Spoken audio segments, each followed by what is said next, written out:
Now, on Saturday, tomorrow, it's World Environment Day, and the theme for this year is Generation Restoration.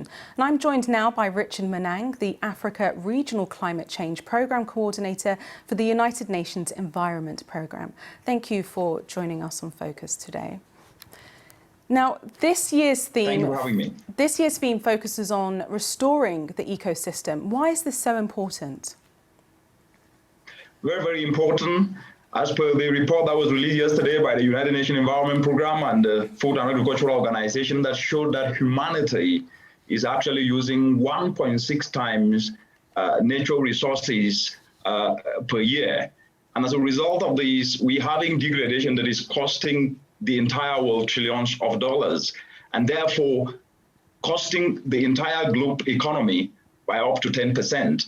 If we do not reverse this degradation and restore our ecosystems, we will lose the water, we will lose the air we breathe, and this will actually not be good for the planet. Now, the restoration of ecosystems at scale is no small task, but it could be an opportunity for job creation. How will you be able to mobilize Africa's youthful population to take part?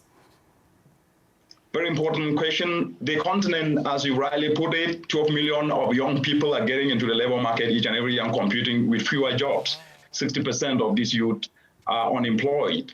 But when you look at the continent today, 90% of degradation is land-based, and actually, at the same time, provides an opportunity because these land-based actions that result to clearing of forests are also resulting in production that loses 48 billion every year as a result of post-harvest losses. So engaging young people to devise solutions, climate action solutions, simple solutions like solar dryers to reverse these post-harvest losses will be creating employment opportunities for youth and putting more money in more pockets of young people. But more importantly, the continent of Africa have the bulk of the population in the informal sector that actually create 80% of these jobs. So if young people can actually devise solutions that help reduce this pressure on ecosystems, they will be creating enterprising opportunities that actually works with nature, not against nature, and drive restorative opportunities for millions. Now, in the report that we just played, it showed the importance of indigenous communities and the knowledge that they have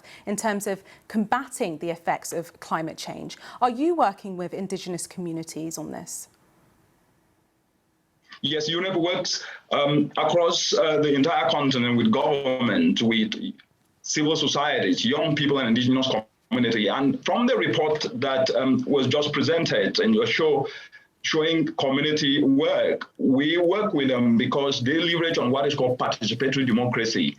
They understand context, they understand reality, and building on what they do that helps feedback to inform policy is the best way to drive transformational climate resilient development, as well as drive restorative actions that can create opportunities for communities.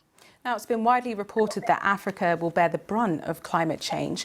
Where would you rate the region's efforts currently in terms of combating it?